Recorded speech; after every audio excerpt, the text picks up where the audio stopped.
That's nice light. Morning, everybody. How are you? Good morning, YouTubers. Good morning, podcasters. Nice to have you here. Good morning, moaners. Have you got 3 cushions and I've got none? For comfort, Thank you, more darling. than anything else. Yeah, well, I'd like a bit of comfort I've only too. got one.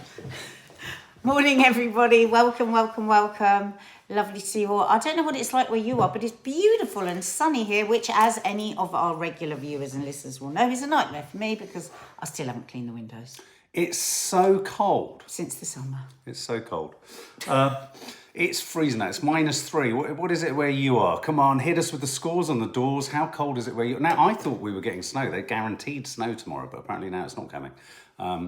It's going to get really balmy next week. They said 100% guaranteed. So here's a question about the weather apps. When they say on Saturday that this Wednesday it's 100% snow, and then it doesn't happen, that means nothing they tell us is believable. Yes. It's pointless. Because you should never say 100%. Yeah. Now it's all gone to shit now. Oh, look, here we go. Oh, look, Laredo, Texas. Hi, Javi Sanchez. I hope we've pronounced your name correctly. Javi Sanchez from Laredo, Texas. Wow, we're going to be talking about America in a bit. And you're certainly not Iowa, but we're going to be talking about America. Vicky Richardson, -6. Margaret O'Brien, 4 degrees. Hang on, someone said minus something ludicrous up here. 57 degrees. Lutinas, good day all. 57 Florida. Got a few Americans in the house today. Claire Charleston, -3 in Buckinghamshire. Susan Cock, -1 in Horsham. Natasha Milchin, +18 here. Wow, is it? God, yeah, nice. Very hot in Perth, Western Australia, says Michelle Hofstein. Wow. Okay. Well, I have to say I watched Love Island last night. My daughters wanted to watch it, but and usually I don't yearn for the sun in the winter. I'm quite good with my seasons, but I was like, you always yearn for the sun. No. In this, I like the change of the seasons. I love going into winter and right. autumn and snuggling down and everything. But I thought, oh no, actually, I could easily do with a little 2-week vacay in a 5-star resort. But then. Who wouldn't? No, but in previous years I might have said no because I actually really enjoy winter. Right. I think you enjoy going into winter. I don't think you enjoy once we're in the throes of it. Quite. I like the early dark nights. I feel cosy. I love the burgeoning buds of spring. And it's amazing how many expats, that I've interviewed when I did my sun shows and everything, that would say that they really started to miss that cold and the change of the seasons and isn't it all about variety? Cozying down and the hibernation. I think wherever you find yourself, you have a geographical and a pining for wherever you've lived. And to our American visitors, you may not know that the great British public love to talk about the weather. Yeah, sorry about that. Oh, crikey. Give me 1 second. We know what that is. Yeah, I know. In fact, I was mentioning this, wasn't I, a few weeks ago. Years ago, I got asked to do this whole show for the BBC about weather and people's experience of the weather. And I was like, oh, God, I don't know if I want to do that. I mean, who will watch it? And they went, everyone. And it was actually quite a boring programme, if I'm honest. But they were right. It got really good viewing figures. What did? That weather programme I did. Oh, I see. People love the weather, love to talk about the weather. But that is the only bit of weather chat we're going to do because we've got lots to chat about and then we got lots to do. They watched Love Island, and then when I got back in, we then went on to watch. We went on to watch True Detective. I loved it with Jodie Foster, and it really took me back. It was weird sitting there with Maddie, who was like, "Oh, I don't really like Jodie Foster." I was quite affronted because. God, she was a heroine of ours when me and my sister were growing up. She's only a year or so older than me. I think she's an international treasure. I think Bugsy that's what she Malone. is. I must have watched Bugsy Malone 20 times. Oh, it was... My name is Tallulah. And she was fantastic. And then Taxi Driver, she was fantastic. Taxi Driver was astonishing. She was an extraordinary actress. And then... some would argue somewhat exploited in that film. Absolutely. The devastating one with the story of the rape. The Accused. Oh, I mean, just and then the one with the... Silence of the Lambs. Chianti. Yeah, she was just great. And I was not disappointed. In fact, I thought, my God, she's even better last night. You know what? I'm running the risk here of dissing the dolly. I've never been an enormous fan. I've always found her a little bit limited in her scope. But I actually really enjoyed her performance last night. Oh, it's brilliant. It felt like a woman who's got to the point, she can afford to be confident, cocky, and all the rest of it. And but the her other voice, actress. her voice is so sort of defining, isn't it? Yeah, I was gobbling up her when she was on screen and the other actress playing opposite her, whose name I don't know, but she's a fantastic find. Oh, yeah. yes. So check it out. Quite a full-on sex scene in the middle there. We all had to look in the other direction. Oh God, our daughter was here, and I just sort of looked away, and he kept going, oh dear. No. What I say, when a sex scene happens, when the kids were little, and unexpectedly some kind of sounds of sex or something would come on, not often, but he'd go pillow. No, and I would say they're what would I say? They're blowing up their bicycle wheel tire. Do you really think any of them ever thought that the person was blowing up their bicycle? And they'd get their pillows and put it over their face. And I say, it's all right, it's nearly full. He's nearly done the tyre now. And so I was kind of taking the mickey, but now... Whatever the scene was, it was always somebody's blowing up their bicycle tyre. So Maddie, I was talking to Maddie about Poor Things the other day, and she said, Dad, is it one of those films where there's a lot of blowing up tyres? I said, I'd even forgotten my own reference. I was like, I don't remember there being any explosions in it. So... it was good. I was getting Fortitude vibes. I don't know if anyone else was. It was very like Fortitude. So, good bit of telly last night. And thank you yesterday, everyone that joined the live on Body Image yesterday. I found it really moving and it helped me so much. Gemma Perry saying thank you for reading my story last night. Oh, Gemma, and back to you. And I just texted my friend to get the link to that grief organisation that helped her. So we will put it under the Body Image as soon as I've got it. Right, Natasha Milch says it's been a while since anyone blew up mine. Okay, so where are we going? So what are we talking about today? Trump, he's going to build a wall. He's going to solve world peace. Well, I think as we have our American visitors today, it'd be good to hear what you think. So we've got Donald Trump, landslide. So the caucuses, it's such a great word, isn't it? Caucus. So the caucuses are sort of meeting, parliamentary or political gatherings, meetings, votes in various states of America, where each state of America is going to decide which candidate, this isn't for presidency, this is for candidacy of the Republican Party. So Trump is obviously trying to beat out the likes of Ron DeSanctimonious and other contenders to win the candidacy. And of course, he's in what many would say is deep doo-doo in terms of the court, civil cases, criminal cases, what have you. But he won. I was just listening to the radio. I was in deep, horrible traffic for 45 minutes, and I was just listening to the radio. And some of those really, the sort of BBC journalists in America are saying you can't even begin to fathom the scale of this victory. Now, to qualify it, and I'm sure all our American friends here would say, it's a very sort of conservative, religious state, very white skewing Iowa. But they said that they were talking about the fact that no one has ever won on this scale before. And they are all talking to the idea that the reason for his success, and I want to ask you guys, what is his success? What is the appeal? Forget whether you like him or not. What do you think his appeal is? Because what they're saying is, and I think this is true, he's one of the few leaders, and I think we could do well to learn something about this on the left, people like Andy Burnham or what have you. He's one of those leaders who doesn't go to kind of...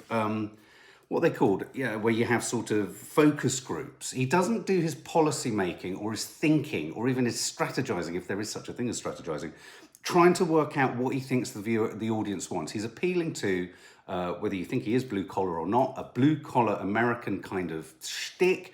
He speaks from the hip. He'll make mistakes. He'll say the wrong things, and that is actually the thing that works for him. Well, to me, Boris and he were almost identical in their approach, where, he's a multimillionaire. Boris comes from the landed gentry, but let's say, the working man, the down-to-earth person has been completely conned into believing that these people connect with them. And like you say, it's the bumbling a bit, it's the not seeming to care, and that's where they connect with, down-to-earth people. They go, we fell for it. When Boris was mayor, we loved him. Well, we like the fact that he wasn't trotting out the political Yeah. line, and I think what Donald We Trump did. speaks to is not whether Donald Trump is right or wrong or whatever, and whatever your feelings are. I think rather than everyone going, oh God, he's this, and let's try and get him. And I have been saying, and they're all saying that, all the radio, all the journalists, all the American correspondents are saying, the reason for his success is the sort of rapacious appetite and the sort of real desire to trap him and get him. Whereas what needed to happen with him, like many narcissists, is everyone needed to go quiet and not talk about him and not try and get him. Not at this point, not before the next election was out of the way. It's not relatable like Boris isn't. I mean, you know, they both were geniuses at making people believe that they understood the struggle. And they don't. I disagree. They don't at all. I think where he's entirely relatable... And also aspirational. I think where he's entirely relatable or desirable is the feeling that he's not trotting out a party line of any form. Yeah.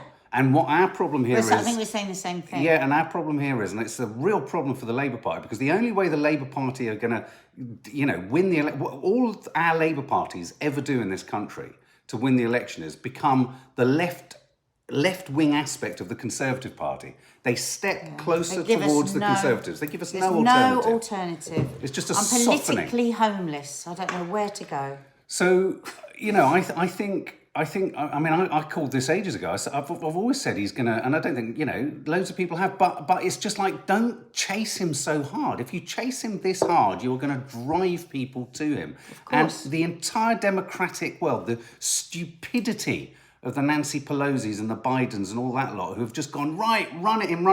Well, you've fallen into his bear trap. Because what you do is those people that feel that they're put upon and they're not understood and that, the world is against them and they've not had the chances, that makes him more relatable. Of course it does. And of course it makes him seem more indestructible because he rises above it every time, So he talked briefly about how Nigel Farage he's a very handsome man. Oh, God. Yes, Nigel Farage. He was there. He's there in the crowd. I have met... Handsome Nigel Farage. I'm sorry. He's been with me from the beginning. You cannot say Nigel Farage is handsome. Well, Trump really wants to snog him. Trump also, I heard him talking on the radio this morning saying, we can solve all the problems in the world. We've never known so much death and destruction. Not like this, practically. We have. And he says... We can get, he said, I'm friends with Zelensky, I'm friends with Putin, one phone call, all sorted. Oh, God. Israel, Gaza would never have attacked, it's all sorted. I mean, people buy into this. So anyway, Reese, I noticed you say earlier, of course, the Iowa caucus is not a good, bellwether in terms of it's very sort of right-leaning. But what it does show is that there's no hesitancy from the Republican core base of stepping towards him. I thought there might be, and there wasn't. You're right, New Hampshire is going to be a real test for him as soon as we get into kind of those more varied kind of demographics. So yeah, it's going to be interesting to see. My prediction, he's going to win. He's going to beat Biden. And Biden has not, coated himself in glory. He really hasn't. I mean, I hate to. There's an awful part of me that is slightly relishing the prospect of Trump and Biden going head to head in a TV debate, because I don't think Biden will make the podium. He'll stumble on, he'll hit the wrong thing, and Trump will have an open goal. Terrible. Do you know on the 100 days of the war, he made a speech. I was just saying this on Instagram, and he didn't mention the Palestinians. No mention. Who? Biden? Yeah. No mention. No. Well, that says to me you have no heart at all. Whatever your very obvious political leanings are, surely you feel something about the numbers. Will they stand on stage together for the first... Not say a word, shame on him. For the first presidential candidacy chat, their combined age will be something around 200, won't it, almost? Or around 180. Come on, America. Haven't you got anyone younger out there? Yeah, it's their combined age. Anyway, apparently there's a book knocking about, isn't there, where Kamala Harris, when they were doing when they were running, she was competing, wasn't she, for the leadership when Biden ran last time, and apparently lots of her aides were saying that Biden is totally unsuitable for the job. So there's that could account for why she's been so quiet. Is she so quiet? Has she been silenced? All this kind of stuff. Oh, every time I hear her speak, I'm just like, God, she's so fake. Yeah, Reese Roberts, very well put. Trump is positioning himself as the messiah for America. He's just a very naughty boy. The second go around with the Middle East conflict, young people are potentially going to abstain from voting, which helps. Helps Trump. It's a really good point. The vast majority of young Americans are profoundly anti the Biden's policy in the Middle East. Yeah. Profoundly. How are they not picking up on this, the Democrats? Because they don't care. Well, they don't care to get back in. It strikes me that why is there no appetite for younger blood to come in and take the throne? Yeah. Is there no one there thinking, hang on? This has activated young people here politically, the Palestinian situation. It has. They are, incandescent. I mean, our girls say, like, most of the younger generation is just very pro the Palestinian Well, Michelle situation. Stagg says Michelle Obama for me. She's been very quiet on everything. Obama. I'm so disappointed he's not said a single thing about. But he's going to build the wall. He's going to make sure the wall gets finished. We've got 2 million people trying to get into the country. God help us. So anyway, same old. God help us. More humanity, less narcissists, please. So what we're going to do, obviously, Americans, if Americans are still in the room, how do you feel about it, Americans? We are going to, obviously, as this kind of rattles along, we're going to obviously be picking that up as the American elections move towards us. So that's for sure. But yeah, handsome Nigel Farage giving me support all the way from the beginning. One of my first supporters. I love him. I want to snug his funny little Mad Hatter face. The Queen is in the news. I don't know why this stood out to me as a story. Oh, I just don't believe it. Do you not believe it? No. Okay, so the story here is Queen Elizabeth has there's a new book coming out by bollocks. Hang on, just lost the story. New book coming out by who is it? Oh, I don't know. Robert Hardman's new book, which has been published in excerpts in the Daily Mail, and apparently it said that the late Queen was so upset at Prince Harry and Meghan naming their daughter Lilibet that she told aides they'd taken the only thing she owned, it's been claimed. She said something along the lines of, I don't own the palaces, none of the palaces are actually mine, none of the paintings are mine, and now it would seem not even my name is mine. Here we are. I don't own the palaces, I don't own the paintings. The only thing I own is my name, and now they've taken that. And I do not believe that. And she felt she couldn't say no. I just don't believe that. That's very modern day thinking and language. Can I make a connection? That makes totally... It sounds Instagrammable. The only thing I own is my name, and they've taken that. She just wasn't that sort of... She didn't have that melodrama about her. I don't believe it. You put mellow into drama. That's a new one. You just put the mellow into drama. Mellow. It's just the way you said it. It was quite funny. Yeah. But, well, I'll tell you where the connection here is that makes me suspicious. He has said publicly that she supported it. I don't think he would have said that. He would have said that. Harry. What makes me suspicious, and I've just made this connection, is, of course, that the royal biographer, Robert Hardman's new book, is being published in the Daily Mail. The Daily Mail went to court. Harry took them to court. Big spat, disagreement. Curious that they're sort of, doing a serial publication of excerpts from his book, and this story comes out. So, Don't believe it. So Who believes it? Isn't that treason if someone lies about the Queen? Don't you think the language is just not the language of a 90-year-old person? Let's ask, who believes it? That is a generational thing. The only thing I owned was my name. No, you can't imagine that coming out of her mouth. Hang on, I'll tell you what it feels like. It feels like they're trying to write the script for the next series of The Crown. Who believes the Queen said I do not believe that. Like, even if you can't stand Harry and Meghan, park that and really think about that. Can you imagine the Queen saying that? No. Nah. Apparently she posted it to Instagram too with the meme. That's what I mean, it's Instagram It was an Insta story, but someone took a screenshot. Generational stuff. Let's have a look.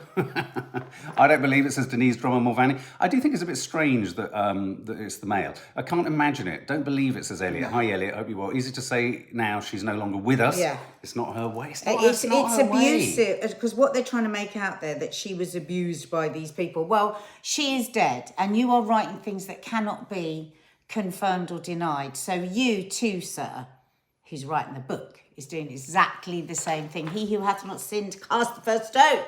Now we're talking melodrama. They call it mellow yellow. Okay, last night it was the Emmys. And obviously the Emmys, the sort of all the awards for all of the favourite American TV series. Oh, that's great stuff, Faith. What's that? She's been to hospital and got a new hearing Oh, aid. good. I'm good. having my hearing tested next week. How's your hubby? I hope he's feeling better as well. So yes, the Emmys were last night. Lots of glorious photos. Lots of What is that actor's name from The Bear? Jeremy Allen White. Jeremy Allen White. Yeah, I like him. I totally agree, Reese. Funny horrible how we start another year and everyone's attacking Meghan and Harry, and also Meghan and Harry. Again, people trying to make something of the fact that their documentary series didn't make the Emmys as well. It's just toxic. It's just, why can't we just, say more positive things? Why? We've got so much toxicity going on anyway. To drag up old stuff like this that's almost definitely made up. Well, 3/4 of people believe she didn't say that, so there we go. Yeah. Let's just quickly, I just want to ask this question, because Succession has done incredibly well at the Golden Globes. We loved it. I've got to a point in the series that Nadia hasn't, series 3. And I've waited really after that, because I think if once you see that episode, you might want to kind of finish the series. So I've kind of held on a bit. But I just want to ask this question, because the Succession has cleared up at the awards, at the Emmys and the Golden Globes almost consistently with every series that's come out. We loved it. Lots of people loved it. But lots of people don't watch it. Lots of people, I hear lots of people I'd have thought would like it, not liking it. So Succession? Does it speak to any of you guys? I do think, lots of people that I knew didn't get in. If I remember rightly, the very first episode or the second, there was something that was a little bit slow, first or second episode. In the first series? Yeah, but you've got to stick with it. I might rewatch it, Yeah, take it from the beginning and run up to where we're at. Yeah. Anyway, okay, so let's just do the quick winners. Drama series was Succession, winner. Comedy series, The Bear for season 1, which I think absolutely right. Loved season 1. Started season 2. I know a lot of you were saying the other day, stick with it. It just felt like it had tried. Elliot, do you agree? It felt like it had tried to. When something's a success or a viral success, they don't know they're a success and it just happens to happen. So they just try and. So what they've tried to do is recreate the ingredients too self-consciously. So it felt like even the camera work was, everything about it was self-aware. It felt analogue, the first one, and this one feels digital. Oh, I like that. Flipping heck, babe. Analogue. You're cooking on gas. Sarah Snook won for Succession. She was brilliant. She was pregnant whilst shooting the season.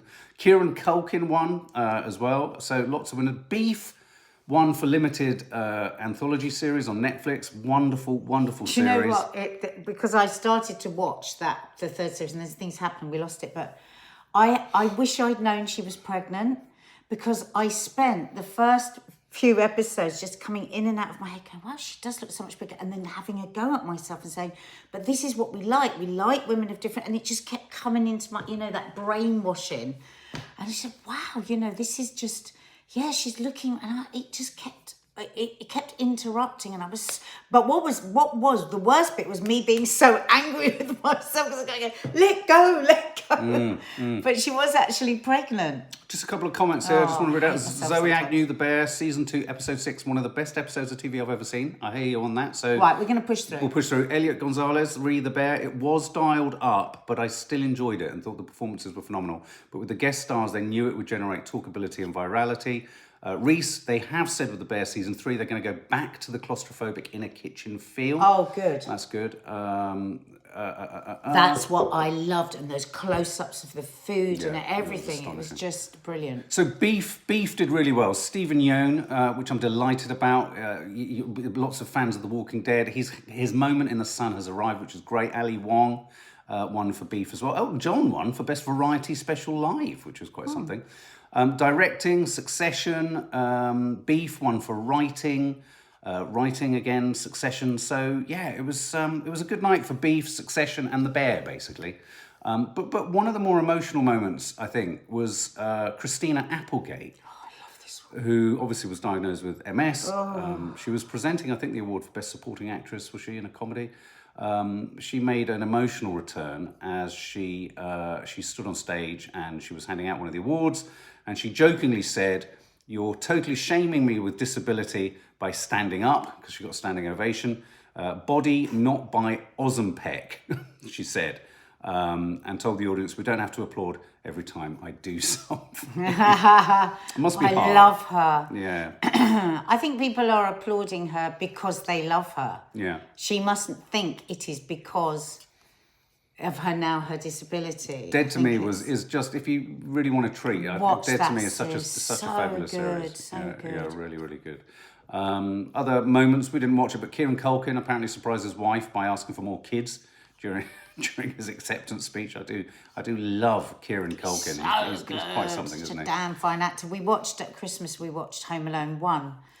And we realised he's in it. Is he the little brother in it? He's the little brother in it. And because now we know him and love his acting, we were like, oh, good. But he doesn't actually, he's only got one line, hasn't he? Yeah. Okay, so those are the Emmys. Do we want to quickly talk about forgetfulness, or should we do energy drinks? What's the time? Let's do energy drinks. Energy drinks.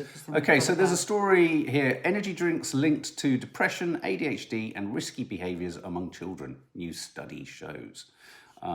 This is the consumption. Well, I mean, there's nothing too surprising about this, is it? But this goes so far as to say there's a linked increased risk of mental health issues among children and young people, including depression, ADHD, and suicidal thoughts, a new study's revealed. It's quite frightening how much youngsters are using these energy drinks to get through school. My thing about this is, what is actually wrong with us here?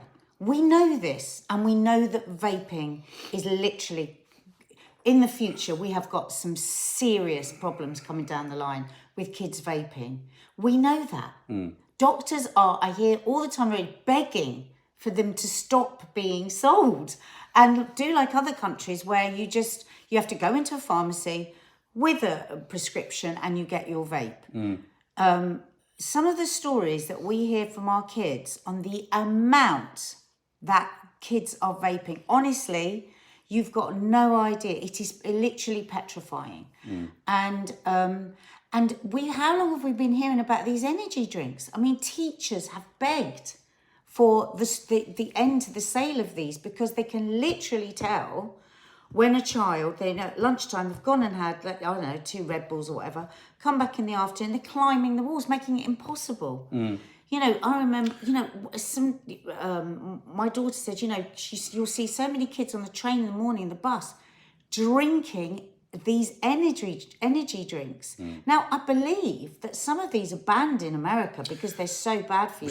Says a lot, because a lot isn't banned in America. I remember one night years ago, I was really knackered and I went out and I drank vodkas and it was Red Bull or something like that all night. Honest to God, I felt like I was going to have a heart attack 2 o'clock in the morning. Red Bull, yeah. I mean, I used to do Red Bull Light a lot when I stopped drinking. But this data is quite a comprehensive study. It's looked at this. So this is a pull together of all of the studies of 57 studies of over 1.2 million children and young people from 16 countries around the world. So there's a vast amount of data that they've looked at. And what came out of this was that young people in the UK are the biggest consumers of energy drinks in Europe. For their age group. There's a big problem in our country specifically. I know what that connection drinking is. Too much, vaping too much. Basically, people don't like being English. I absolutely know what that connection is with us and the energy drinks. Absolutely terrible diet. And also, I think, an education system that puts enormous stress on youngsters. But so many things. But like also kids are staying up all night with their phones, so then they're having energy drinks. But it is the lack of good nutrition. Because what happens if you're not eating really well, feeding your gut, eating loads of vegetables and all of that stuff, you could be massively overweight and your body would be starving because you don't have those nutrients. So you're constantly reaching for cakes and biscuits and sugary drinks and energy drinks and coffee to try and get yourself up and moving. And that's the same for kids. So a letter has gone into the government calling for change. A letter has gone into the government saying, come on, look at this data, please. And the letter says, can we finally implement the national sales restriction on these harmful drinks to under 16-year-olds? The letter is signed by the Royal College of Paediatrics and Child Health, the British Diabetic Association and the British Dental Association. Sometimes also the names of these power drinks are quite petrifying though. Joni, do they give you energy though? It's a good question. Well, they give you a false kick. Yeah. A big kick. Like a coffee. You know, it'd be like giving your kids like a quadruple coffee as they walk out. They're going to go high as a kite and then they're going to come down. So it's like when you have loads of sugar. You could get, you know, I remember when I was breastfeeding, sugar, just trying to get myself moving. But then, of course, you would just collapse because it's such a... And what you want to do is why the Diabetic Society are involved in this is because what we want to do is keep our insulin level with little blips through the day.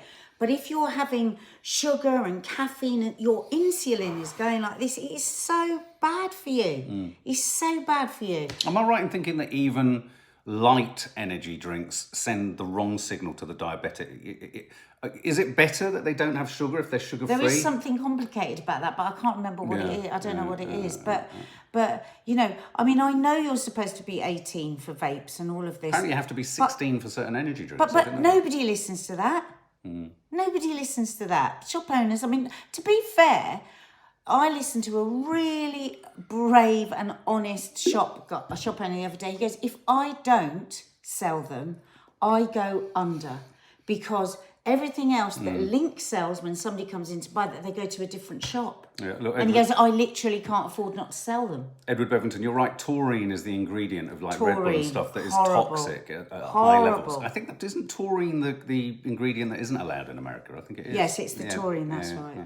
Wow. Well, what are some of the names like Monster?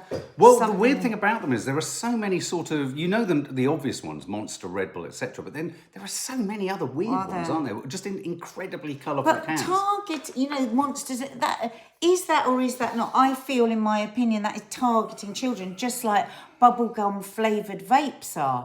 What grown adult is going to look for bubblegum? Mind you, I do like all bubblegum stuff. But you know what I mean? And it's everything takes so long. Takes so long to affect any change. But are we basically talking, once again, like we talked about last week, is this a nanny state? Do we need to be nannied? Do we need to be guided? Is it nanny state to remove these things? I think when things are just available on the shelf, you are telling, we do a bit. There does need to be control with these big companies about what they're allowed to sell. Like now there has been a gradual reduction in sugar in processed foods and all of that. Yes. Because when something is sold, people assume that it's safe. I think it's always interesting when people say about the nanny state and how these things aren't important and there is no influence. They rarely say, these aren't people that, as soon as you say to them, so what's the point of advertising?